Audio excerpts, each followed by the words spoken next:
Hola, ¿qué tal? Bienvenidos a todos los presentes y a los que nos acompañan a través de las redes sociales. Arrancamos este día donde vamos a tener tres conferencias espaciadas por 2 horas y comenzamos con la de la doctora Miriam Georgina Alcalá Casillas. La doctora Miriam Georgina Alcalá Casillas es profesora de tiempo completo de la Facultad de Ciencias Administrativas y Sociales de la Universidad Autónoma de Baja California, licenciada en Derecho y maestra en Derecho de la Información por la Universidad Michoacana de San Nicolás de Hidalgo, doctora en Derecho summa cum laude por la Universidad Autónoma de Aguascalientes, con estancia de investigación sobre el derecho en la comunicación en la Internet y el pluralismo informático, en la Universidad Complutense de Madrid, certificada en Interpretación Jurídica y Modulación Constitucional de la University Salento, Italia. Profesora de esta universidad en los programas de licenciatura en Comunicación, Informática y Derecho, profesora en la maestría en Ciencias Jurídicas y directora del proyecto de investigación sobre el derecho de la identidad. Además, coordina la modalidad semipresencial de la licenciatura en Derecho. Es miembro del Consejo Editorial Internacional de la Revista Internacional Pensamiento Americano y de la Revista Internacional de Derecho de la Comunicación. Colabora en los cuerpos académicos de la Universidad Michoacana de San Nicolás de Hidalgo, Derecho, Estado y Sociedad Democrática, y de la Universidad Autónoma de Aguascalientes en medios alternativos de resolución de conflictos, y asimismo en la Red Temática Mexicana para el Desarrollo de la Tecnología. Sus intereses de investigación se centran en el derecho de acceso a la Internet, derecho de la información, derecho de las nuevas tecnologías, alfabetización y ciudadanía digital. Ha participado en el diseño instruccional y gestión de ambientes virtuales.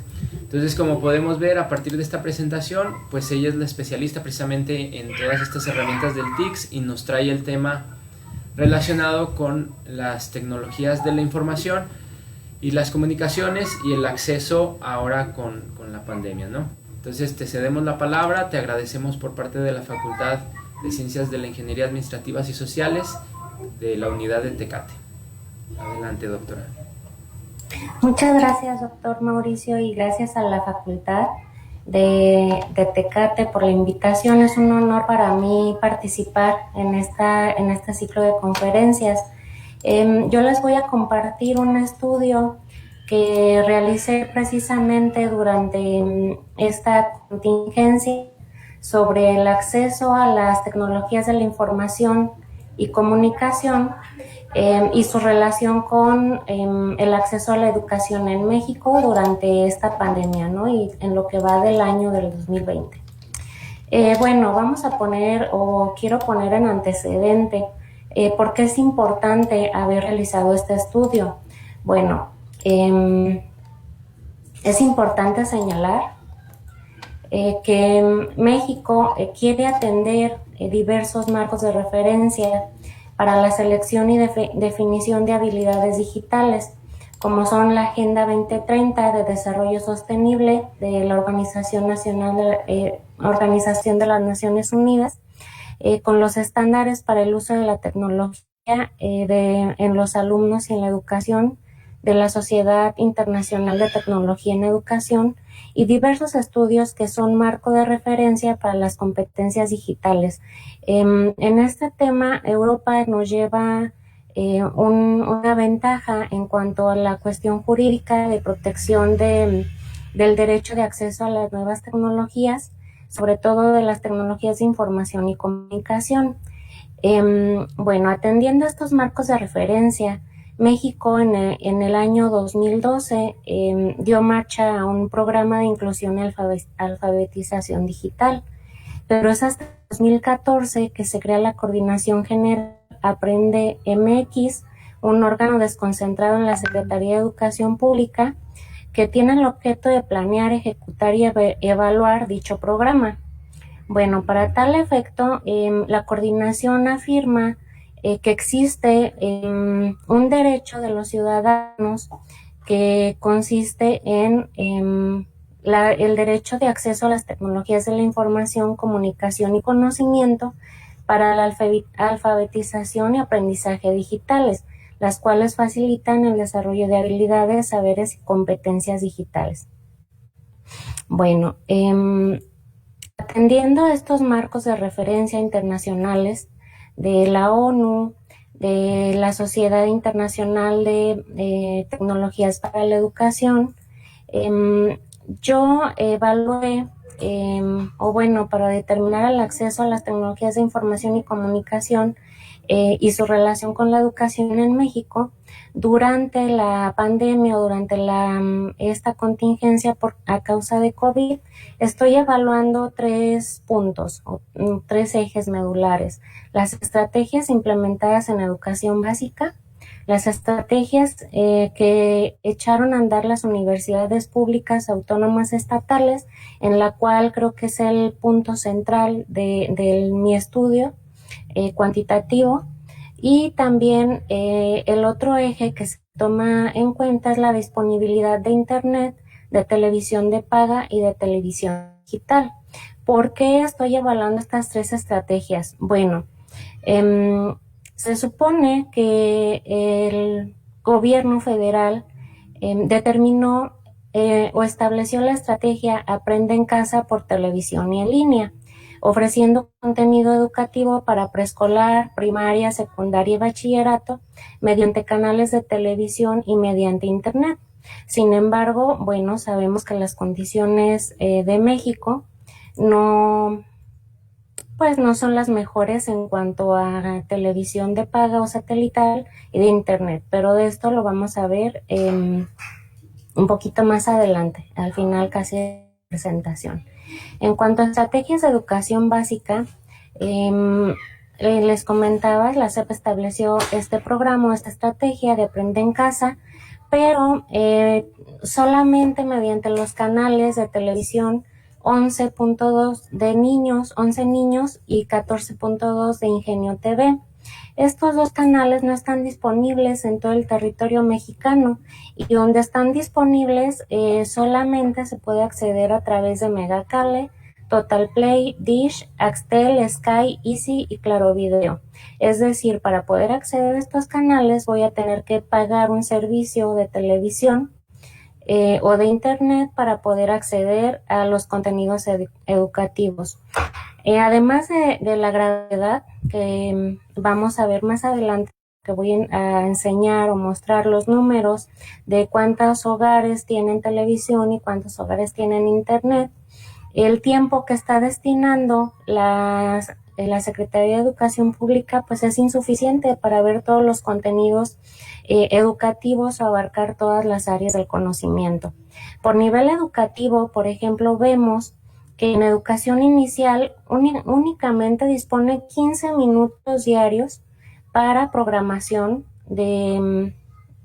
para menores que son antes de la educación preescolar, y nada más en el horario de 7 de la noche a 7:15.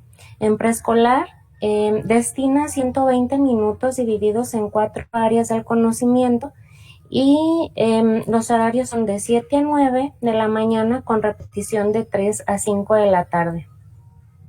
En el nivel primaria destina 120 minutos por grado, de 9 a 3 de la tarde, y en algunos son horarios compartidos porque no alcanzan a abarcar todos los contenidos. Para secundaria, 90 minutos por grado para 3 áreas del conocimiento con horario de 8 a 12 del día, y en bachillerato igualmente 120 minutos para abarcar 5 materias en un horario de 4 a 6 de la tarde.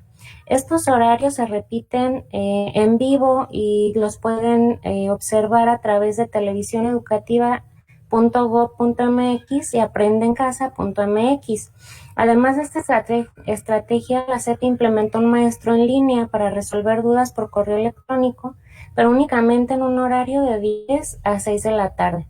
De acuerdo con diversas encuestas, han reflejado que sobre todo los padres de familia están inconformes con esta estrategia porque el tiempo es insuficiente, porque no se les destinan actividades de aprendizaje a los alumnos con los que puedan reforzar el conocimiento. No hay una realimentación por parte de los profesores a los trabajos que se puedan destinar a las actividades lúdicas o de aprendizaje, y no hay un seguimiento significativo, una evaluación que sea significativa, una evaluación auténtica para poder evaluar a cada uno de los niveles educativos. Ahora bien, en cuanto a las estrategias de universidades públicas estatales que son autónomas, la ANUYES implementó un micrositio que permite acceder a información relacionada con el COVID, además de establecer una red de comunicación entre alumnos y profesores para continuar con los diversos planes de estudios de las diferentes universidades que pertenecen a la asociación. Hay que destacar que los planes y programas que implementaron cada una de las universidades fueron denominados de diferentes formas. Por ejemplo, plan de contingencia, plan de continuidad académica, programa de educación a distancia, etcétera. Sin embargo, todos tienen un objetivo común: en primer lugar, prevenir y mitigar los contagios del virus, y en segundo lugar, dar continuidad al proceso de enseñanza-aprendizaje y a los servicios institucionales. Para este estudio se dividieron en 5 regiones que abarcan las universidades públicas estatales. La primera es el sur-sureste, la segunda centro-sur, la tercera noreste, la cuarta centro-occidente y la quinta noroeste.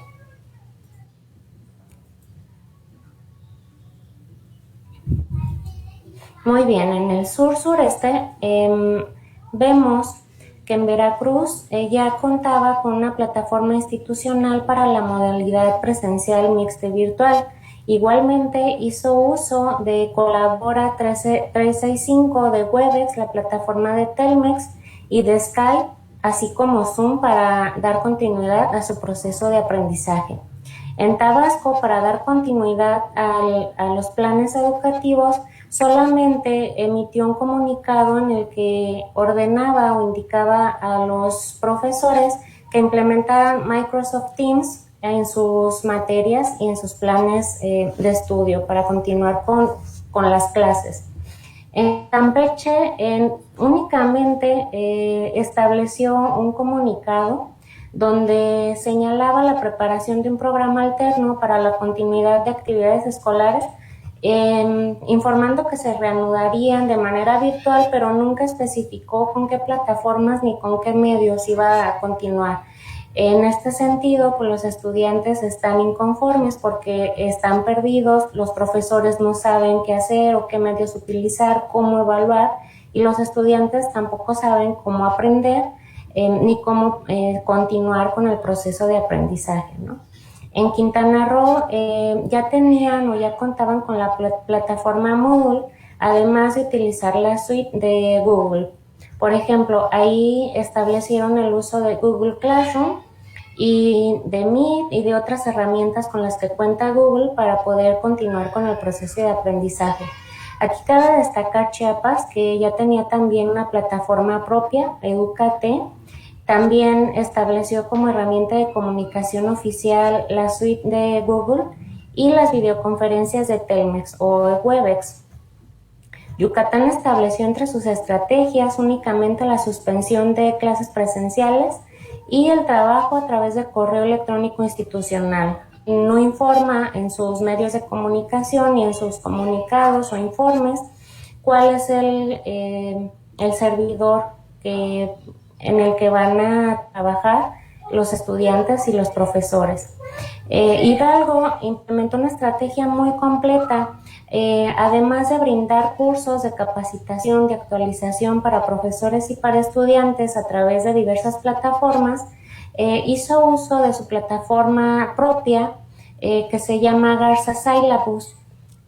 Hizo también uso de Google, de la suite de Google, de redes sociales digitales. Implementó también programación educativa a través del sistema universitario de radio y de televisión, y implementó la biblioteca central, el centro de autoaprendizaje y centro de cómputo académico como respuesta a las necesidades de los estudiantes que no contaban con equipos de cómputo, con dispositivos o con internet para que pudieran asistir a estos centros de aprendizaje con un estricto protocolo sanitario. Es decir, debían hacer por call center una reservación, avisar que iban a utilizar el centro de cómputo, hacían su reservación y podían hacer uso del equipo de cómputo y de internet.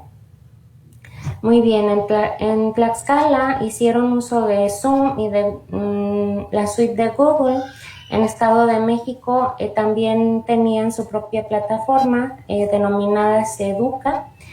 También ya contaban con Moodle, contaban con Microsoft Teams.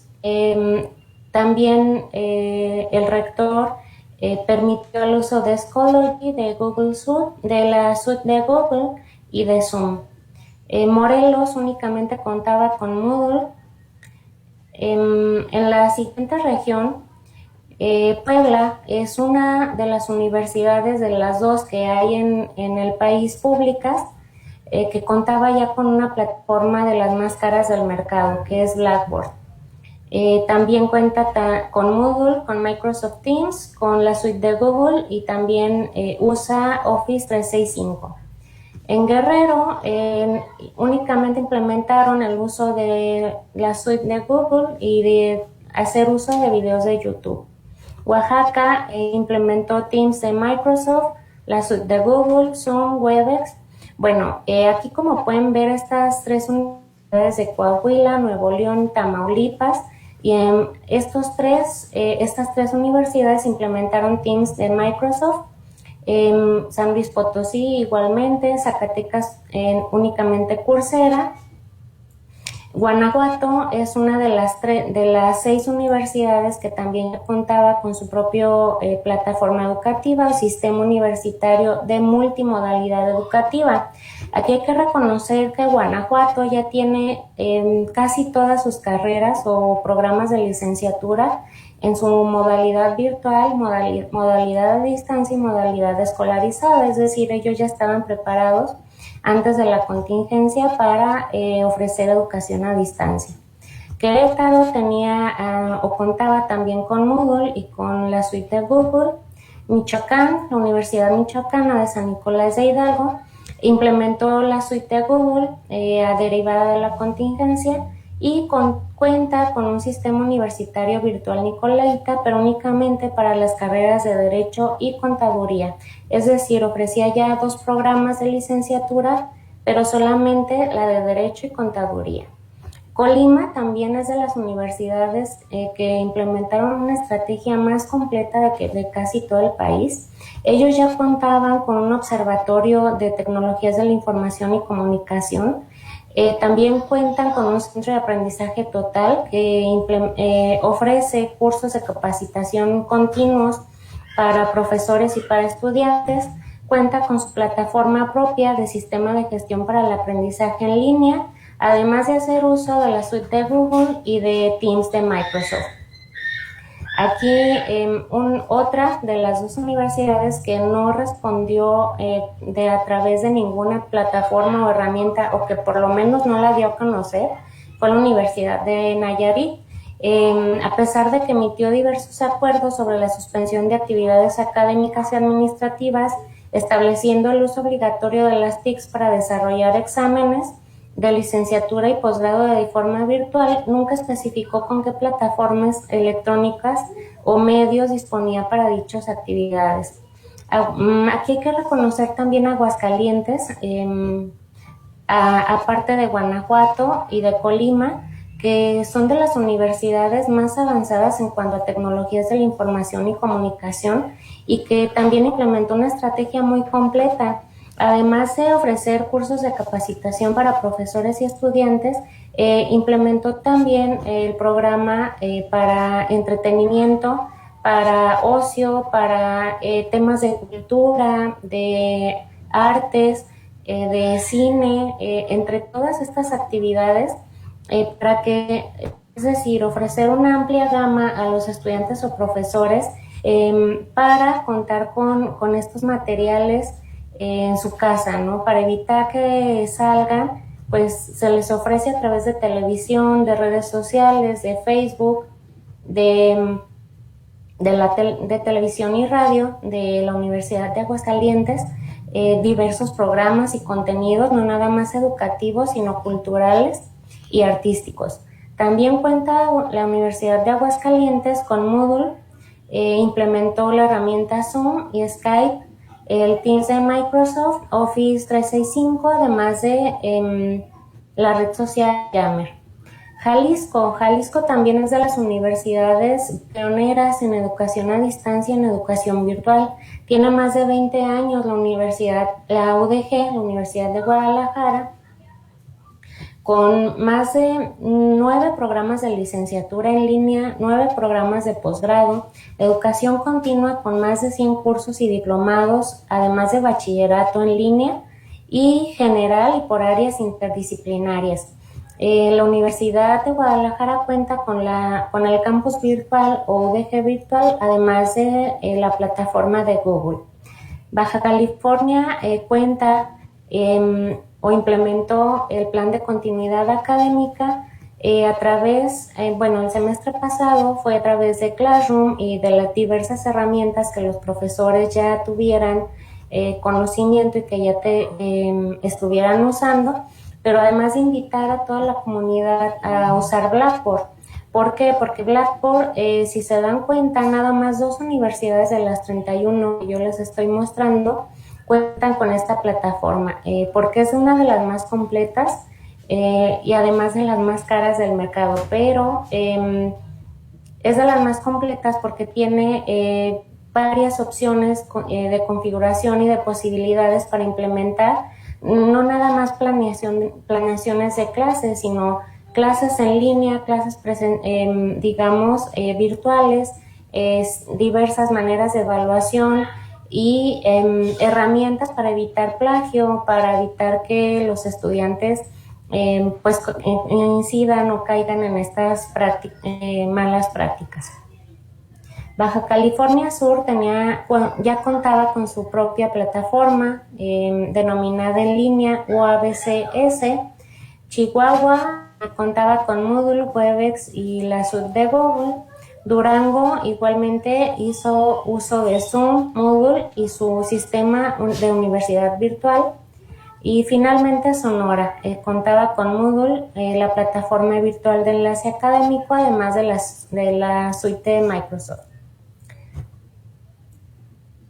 Bueno, ¿de qué podemos destacar de este listado que yo les estoy mostrando? Que de estas 31 universidades, si podemos ver, 51% implementó Google para dar continuidad a las clases, para la educación en casa. 35% hizo uso de Microsoft, 19% hizo uso de Zoom en su versión gratuita, 32% o bien 10 universidades ya contaban con Moodle para sus programas educativos antes de la contingencia sanitaria, 25% ya contaban con una plataforma propia y programas en modalidades diferentes a la presencial, como la semipresencial, a distancia y en línea. Y solo 2 universidades ya contaban con Blackboard. Bueno, ¿qué podemos también destacar de ello? La mayoría utilizó herramientas gratuitas, además de implementarlas solo a causa del confinamiento.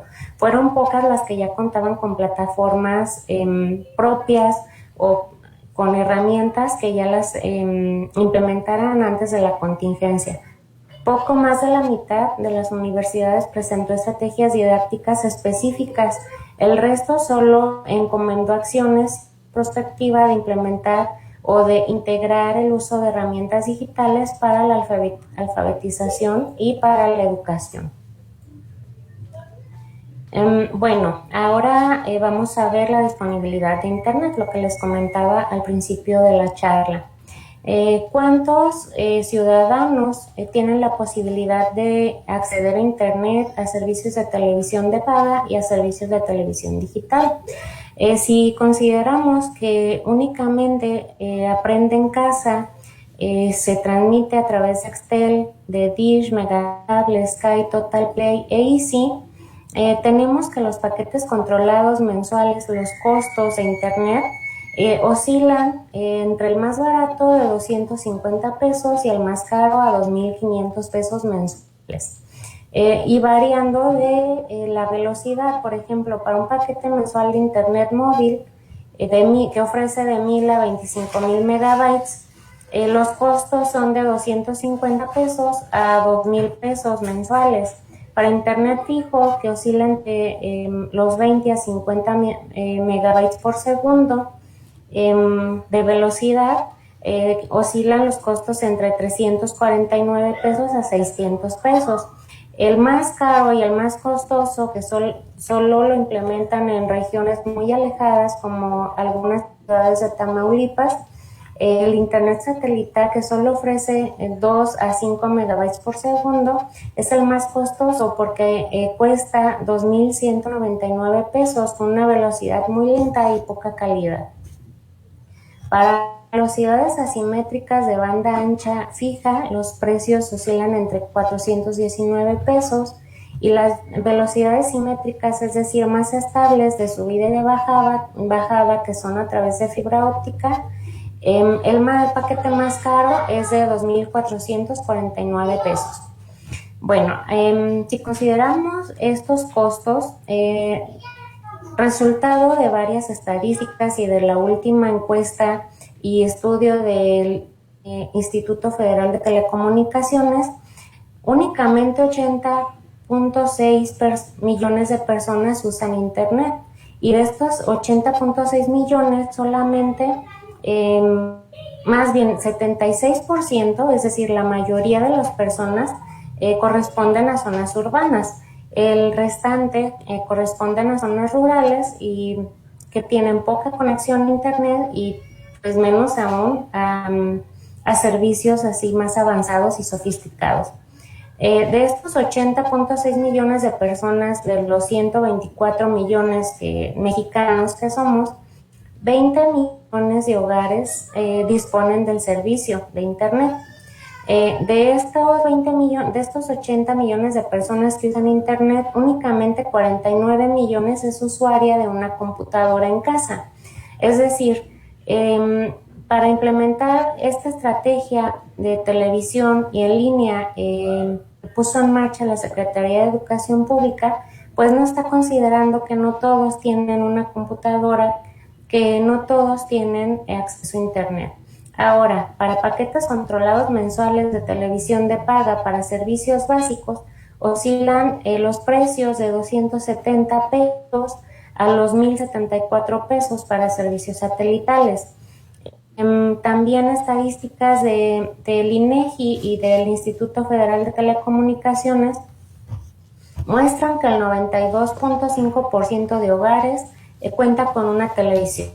Y estos 92%, 76% es digital, y el resto obtiene la señal por televisión de paga o de codificador. Es decir, estamos considerando aquí que de 100%, 8% de personas y de hogares no van a tener acceso a una televisión, no van a tener acceso a las clases, a los 15 minutos que les están ofreciendo de contenido educativo. Si no cuentan con una televisión, mucho menos van a contar con un servicio de televisión de paga, ni una computadora, y pues aún menos hablar de un servicio de Internet de velocidad pues considerable. Muy bien, si consideramos también lo que les comentaba de los costos de Internet, de la disponibilidad, de acuerdo con el estudio del Consejo Nacional de Evaluación de la Política de Desarrollo Social, o Coneval, establece que 52,4 millones de personas se encuentran en situación de pobreza. 61,1 millones de personas tienen un ingreso inferior a la línea de pobreza por ingresos. Es decir, ¿qué significa? Que 42% de la población no tiene ingresos para satisfacer necesidades básicas, y por lo tanto no ejerce al menos uno de los derechos de educación, salud, seguridad social, vivienda y alimentación. También consideramos que si un trabajador, un ciudadano promedio, tiene un salario mínimo general mensual de 3,696.6 pesos, pues difícilmente puede satisfacer o adquirir la canasta básica alimentaria y mucho menos está en posibilidades de costar servicios pues más avanzados, como son las tecnologías de la información y de Internet. ¿Qué podemos destacar de este estudio? Que no todas las universidades ni la educación básica, hablando de todos los niveles educativos, desde preescolar, primaria, secundaria, bachillerato, no estaban preparadas para esta contingencia. No nada más México, esto es a nivel mundial. Pero aquí en México la desigualdad digital ha sido más evidente a raíz del confinamiento social que ha sido causado por COVID, dejando en desventaja a la población que se ubica geográficamente distante, porque no cuenta con los servicios de Internet. No todas las regiones cuentan con este servicio, además de que presentan escasos recursos económicos. Los equipos tecnológicos son insuficientes y varias de las familias que están en casa pues tienen bajos niveles educativos, por lo cual no pueden dar un acompañamiento a sus hijos para continuar con las clases en casa, ¿no? Con el proceso de aprendizaje. Aunque se presentaron estrategias digitales y televisivas de educación en casa, se ha dejado de lado que no toda la población cuenta con infraestructura para ello, es decir, no cuentan con dispositivos, no todos cuentan con un celular inteligente, con una computadora, con servicio de Internet de alta calidad para poder pues tener una sesión sincrónica, que no tienen la capacidad económica o la formación tecnológica para acceder a la modalidad. Supongamos que tienen un celular inteligente, una computadora, pero no saben cómo usarlas ni cómo usar las herramientas que se están implementando, como son las de Gmail o la suite de Google, de Zoom. Todos están aprendiendo durante la marcha este tipo de aprendizaje. No toda la planta académica de las universidades estaba preparada para implementar las clases a distancia. Únicamente las universidades que ya contaban con las modalidades virtuales cuentan con profesores con los conocimientos para impartir un curso en la modalidad virtual, con planeaciones específicas, con una evaluación auténtica para la modalidad. Por ello, yo puedo aseverar que México no ha podido garantizar el derecho de acceso a las tecnologías de la información y comunicación y conocimiento para el aprendizaje y alfabetización digital de todos sus ciudadanos. Por ello, es indispensable que el Estado asuma su obligación efectuando acciones para promover una participación plural, creando infraestructura en sitios donde no la hay o no cuentan con ellos, y proporcionar equipos o equipamiento donde el acceso es limitado. ¿Por qué me atrevo a aseverar esto? Pues es que garantizar este derecho es un derecho que ya está estipulado en principios constitucionales, que contribuye con la calidad y con la cobertura para la educación y la cultura, que promueve modernizar y ampliar las innovaciones tecnológicas y educativas, es decir, para lograr una inclusión digital de los mexicanos y con ello su incorporación a la sociedad de la información y del conocimiento. Cada institución, cada nivel de gobierno debe brindar todas las herramientas posibles, tanto a los profesores como a los estudiantes, a las familias, a las autoridades, los insumos académicos y tecnológicos para el desarrollo de dichas habilidades digitales, ya sea a través de programas económicos federales o del presupuesto propio destinado para ello, además de ejecutar programas de hiperalfabetización, es decir, que enseñan a los ciudadanos a usar Internet, que enseñen a los ciudadanos a usar las nuevas tecnologías en favor de su cultura y de su conocimiento en todos los niveles educativos, para todas las edades y para todos los grupos sociales. Pues creo que hasta aquí queda mi reflexión. Si tienen alguna pregunta al respecto, pues estoy abierta a escuchar sus comentarios, preguntas, inquietudes. Muchas gracias, doctora. Deja ver si ya tienen activo el chat, entonces pueden realizarlo a través del chat, o si quieren participar de voz, usan el icono para levantar la mano y yo les activo. No sé si alguien tenga alguna duda, alguna pregunta.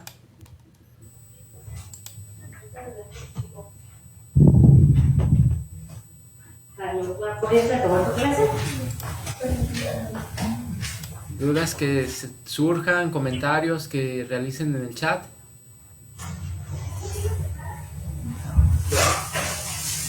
¿No? Parece ser que no. Yo tendría una pregunta, para no dejarla pasar. Mira, ya salió una, y si quieres después yo realizo la mía. Claro que sí, doctor. Si ves el chat, ¿verdad? Creo que ahí sí, está la pregunta. Me parece que es una pregunta de Evelyn García. ¿Las escuelas deben tener consideración con el estudiante o se podría reprobar a alguien? Yo considero que las escuelas deben implementar una estrategia, sí en beneficio de los estudiantes, pero el estudiante también debe de cumplir con lo que los profesores les soliciten. Por ejemplo, en la Universidad de Baja California ya estábamos preparados, podría decirlo yo, porque siempre se están ofreciendo cursos de actualización para el uso de Blackboard y de esta herramienta y de otras que son en beneficio de tanto del docente como de los estudiantes, que son talleres para evaluación, talleres para planeación del aprendizaje, entre otras dinámicas, ¿no? ¿Qué puedo decir yo de que si pueden reprobar a alguien? Pues puede ser un tema de debate, porque creo que a pesar de la pandemia y a pesar de todas las dificultades técnicas, económicas y demás, cuando un estudiante quiere aprender y cuando tiene la iniciativa y tiene la motivación, busca la forma de hacerlo. Yo les voy a hablar desde mi experiencia.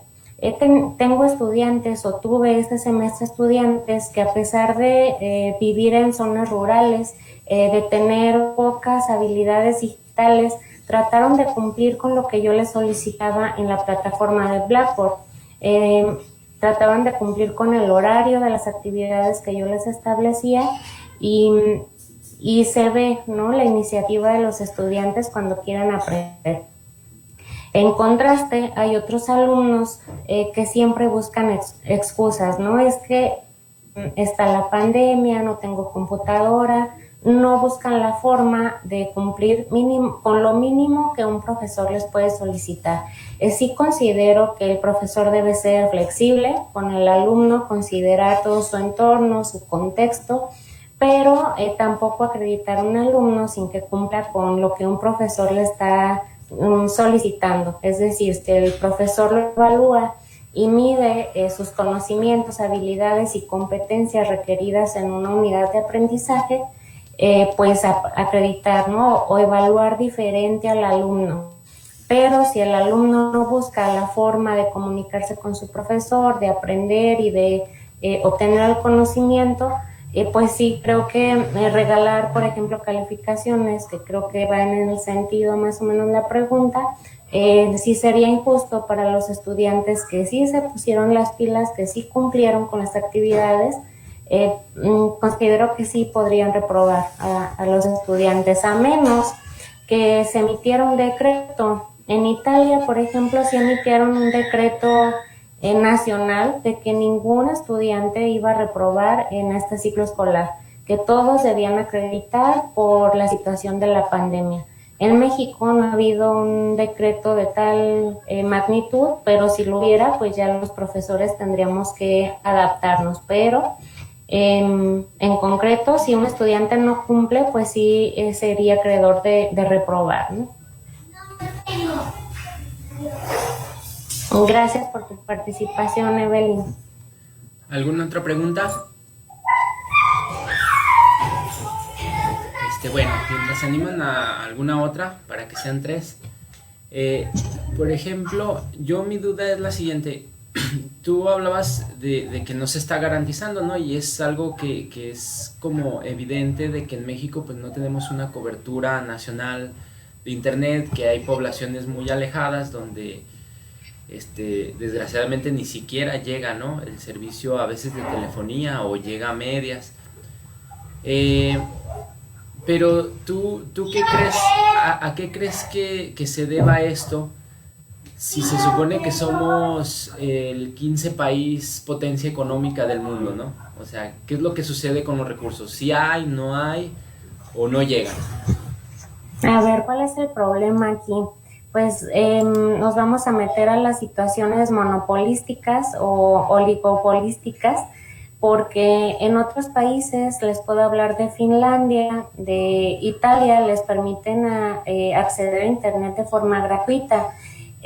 Hay países en Europa que consideran el acceso a Internet como un derecho y lo brindan a través del cableado eléctrico, el servicio de Internet. Es decir, lo consideran como un derecho básico para la educación y para el desarrollo, que las sociedades más modernas y que incluyen el derecho de acceso a Internet para el desarrollo son de las más avanzadas y que son están más a la vanguardia. ¿Qué sucede en México? Que el servicio de Internet es muy caro. De acuerdo con un estudio de la OCDE, de la Organización para la Cooperación y Desarrollo Económico, México tiene el servicio de Internet más caro de los países de la OCDE. Es uno de los países que brinda el servicio más caro y con una pésima calidad. Aquí entonces, ¿quién sería cuál sería el problema? Pues si le vamos a poner nombre y apellido, yo le llamaría Telmex, Telcel y Carlos Slim. Ajá. A raíz de que se privatizó el teléfono o el servicio o teléfonos de México, es que el servicio telefónico se hizo carísimo y igualmente el servicio de Internet, lo cual no pasa en otros países, como les comentaba de Europa, que el servicio se da por concesiones públicas a través de instituciones educativas, y las privadas también obtienen concesiones, pero todo el servicio de Internet es gratis y a través de la red eléctrica.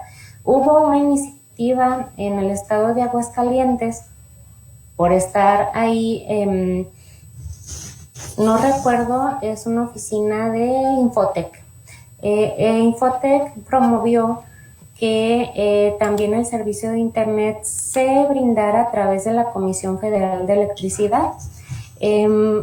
Ahí se amparó Carlos Slim, porque si empieza cada estado a implementar el servicio de Internet a través de la CFE, pues Slim sus ganancias se las van a ganar, ¿no? No por nada Carlos Slim es de los más ricos de todo el mundo, pues no nada más por los demás negocios que tiene, sino por los negocios de telecomunicaciones.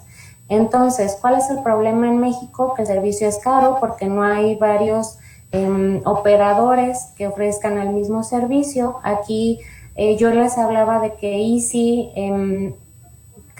Total Play y otros proveedores brindan también el servicio de Internet, son costosos por la infraestructura, porque es muy caro implementar o desarrollar el cableado de fibra óptica, los satélites, es muy caro. No cualquier persona o empresa tiene la capacidad económica para implementar el cableado. ¿Qué pasó con Carlos Slim? Cuando Carlos Salinas era presidente, abrió o hizo una licitación para que participaran con Telmex, para adquirir Telmex. Nadie tenía la capacidad económica, el único que participó fue Carlos Slim, proponiendo que él iba a desarrollar todo el cableado eléctrico. licitó el cableado para el cableado telefónico en todo el país, en cada región, y ganó la licitación. Sin embargo, ya que la había ganado, dijo que él no contaba con la capacidad económica para el cableado y el gobierno federal lo apoyó con el cableado telefónico, es decir, fue un negocio redondo. A Carlos Slim le salió casi gratis porque el país le pagó toda la infraestructura a través de nuestros impuestos y el servicio de todos modos nos los está cobrando y de pues un servicio caro. Los otros operadores y proveedores le tienen que pagar a Carlos Slim por usar su infraestructura, por eso no hay más proveedores que ofrezcan el servicio con precios más competitivos. No sé si respondí la pregunta, Mauricio. Sí, ¿alguna otra duda? Si no, para ya dar por concluida la conferencia. No sé si tengan alguna otra. ¿No? Entonces, Miriam, vamos a intentar acercarnos a la